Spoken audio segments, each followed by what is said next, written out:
Hello friends, welcome to your channel Gyan for exam. मैं अमरजीत कुमार। आज के इस वीडियो में जानेंगे famous personality of India and Bihar series का ये अगला वीडियो होगा, जिनमें जानेंगे एक फेमस पर्सन महेश नारायण सिंह का। महेश नारायण सिंह के बारे में बहुत सारे इंपॉर्टेंट फैक्ट बात करेंगे और उनके जीवन चक्र को जानेंगे। आप लोग चैनल पे नए हैं तो चैनल को सब्सक्राइब करेंगे, साथ ही बेल आइकन को ऑन कर लेंगे, जिससे आपको समय समय पे नोटिफिकेशन मिलता रहे और वीडियो को ज़्यादा से ज़्यादा लोगों तक शेयर, लाइक, कमेंट्स जरूर करेंगे। जिनको पीडीएफ चाहिए वो ग्रुप ज्वाइन करेंगे, जिसके लिंक आपको डिस्क्रिप्शन में दिए गए हैं। वहाँ से आप Telegram, WhatsApp, Facebook group join कर सकते हैं। चलिए हम लोग आज बात करेंगे बाबू महेश नारायण सिंह जी का। ये वही व्यक्ति हैं जिन्होंने की सर्वप्रथम अलग बिहार राज्य बनाने की बात लेकर के अपनी डंके की चोट पर आगे की ओर बढ़े थे।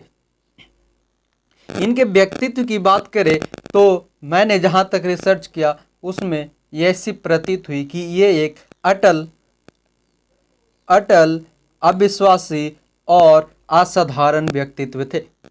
इन्होंने अपने जीवन में बिहार को एक अलग राज्य बनाने के लिए अपनी जीवन कुर्बान कर दी। अपनी पढ़ाई लिखाई सभी कुछ बिहार राज्य के नाम पे कुर्बान कर दिए।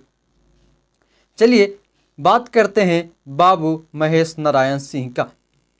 इनकी एक प्रछंद कविता है जो कि इन्होंने खड़ी बोली में, इनकी पहली और शायद ही लगभग खड़ी बोली की पहली कवि ये थे।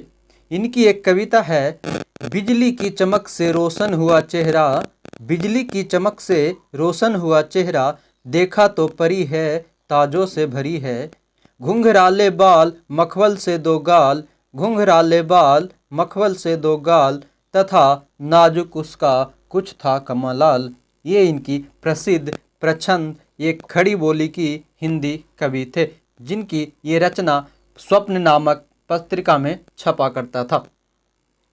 बात करें तो ये बिहार से एक अलग राज्य की स्थापना के लिए गर्जना करने वाले एक महान और संघर्षशील राजनेता तथा खड़ी बोली हिंदी की प्रथम पीढ़ी के भारतेंदु युगीन महाकवि थे। भारतेंदु युगीन यानी भारतेंदु हरिश्चंद्र के समय की ये कहानी बताई जाती है। इनके बारे में एक नज़र जाने तो इनका जन्म जो है 1858 ईस्वी में राजमहल अनुमंडल, जो कि वर्तमान में झारखंड में है, वहाँ के एक प्रसिद्ध गांव बभन गामा गांव में हुआ था। पर फ्रेंड्स, ये कुछ इनकी जन्म की जो है विवादित हमें समझ में आई। कुछ जगहों पे इनके गांव जन्म का नाम पटना बताया गया है। वही बात करें तो इनकी निधन जो है 1 अगस्त 1907 ईस्वी को हो गई थी और इस दिन ये दुनिया को छोड़ गए और हम सब के लिए एक विरासत खड़ा कर गए थे।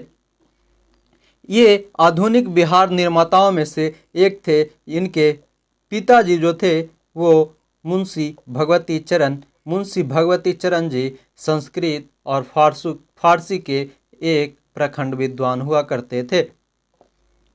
इनकी शिक्षा की बात करें तो ये प्रारंभिक शिक्षा राजमहल, जो इनकी अपना पैतृक गांव था, वहाँ से, और वहाँ से आने के बाद ये पटना से इंट्रेंस की परीक्षा पास करने किए और इंट्रेंस परीक्षा पास करने के बाद ये हायर एजुकेशन के लिए कोलकाता गए। कोलकाता जाने के बाद वहाँ से ये बीए की पढ़ाई करने के लिए गए थे। बैचलर ऑफ आर्ट्स जिसे कहते हैं आप, बीए की पढ़ाई करने गए, पर वहाँ से कोलकाता से बहुत जल्द ही वो वहाँ से क्विट कर गए। अपनी पढ़ाई को बीच में ही छोड़कर वो अपने बड़े भाई गोविंद चरण के पास पटना आ गए। इनकी पढ़ाई छोड़ने का कारण था उस समय कलकत्ता यानी बंगाल में बिहारियों को, उस समय का तो साथ में ही था, पर जो बिहार जो एक अलग ही उस समय अलग पहचान रखता था, उन सभी को और अलग भाषियों को वहाँ पे प्रताड़ित किया जा रहा था। उस प्रताड़ना को ये झेल नहीं पाए और अपनी रौद्र रूप को लेते हुए कलकत्ता से आकर के पटना अपने बड़े भाई गोविंद चरण जी के पास चले गए। यहाँ आने के बाद इन्होंने कुछ समाचार पत्र की प्रकाशन की, जिनमें था प्रमुख बिहार टाइम्स, कायस्थ गैजेट, ये उनके प्रकाशन में आया। इनकी विशेषताओं की बात करें तो सन 1881 में जब ये 23 वर्ष की उम्र के थे, तब इन्होंने खड़ी बोली हिंदी की एक भाषा है, खड़ी बोली में स्वप्न नामक एक कविता की रचना की। स्वप्न नामक कविता की रचना करने के बाद इसकी प्रकाशन पटना से बिहार बंधु में 13 अक्टूबर 1881 को किया गया। खड़ी बोली जो है हिंदी में रचित अपने समय की सबसे लंबी कविता, साथ ही हिंदी भाषा के पूरे इतिहास में मुक्त छंद की पहली कविता थी। स्वप्न की रचना के बाद इन्हें एक अलग पहचान मिली और हमने जो ऊपर में कविता जाना था वो इसी स्वप्न की एक छोटी सी कड़ी थी। देखे तो इन्होंने वर्ष 1885 में बिहार नाम से एक अंग्रेजी पत्र प्रारंभ किया। बिहार नाम से एक अंग्रेजी पत्र 1885 में प्रारंभ किया गया, पर वो एक कम समय के लिए रहा, वो ज़्यादा विकसित और ज़्यादा फेमस प्रसिद्धि नहीं पा सकी। पुनः 1894 ईस्वी में अंग्रेजी में ही बिहार टाइम्स नामक एक दूसरी पत्र को प्रकाशन किए, जो कि इनके जीवन पर्यंत अंतिम सांस गिरने तक वो प्रकाशित होता रहा। यानी बिहार टाइम्स जो था वो 1894 में प्रकाशित हुई और 1907 ईस्वी तक चली।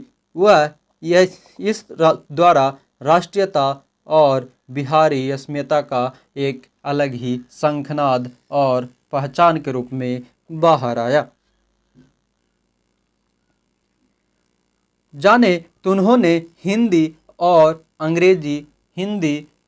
अंग्रेजी दोनों भाषाओं में निबंध और कविताओं का संकलन किया करते थे, लेकिन उनकी जो रचना हुआ करती थी वो एक करुणापूर्ण होती थी और उनका जो केंद्र हुआ करता था आम आदमी के जीवन की समस्या, कष्ट के रूप में ही हुआ करता था। इन्होंने इसी माध्यम से यानी बिहार टाइम्स, बिहार, ये सभी के माध्यम से इन्होंने समाज और राष्ट्र की समस्या को उठाया करते थे। इनकी राजनैतिक यात्रा की बात करें तो बंग भंग का ध्वज यानी अपने मन में एक गुस्सा, द्वेष लिए हुए और हुंकार के साथ राजनैतिक सम्रांगण में उतर आए। सबसे पहले महेश बाबू ने ही बिहार के लिए अलग राज्य की मांग की थी।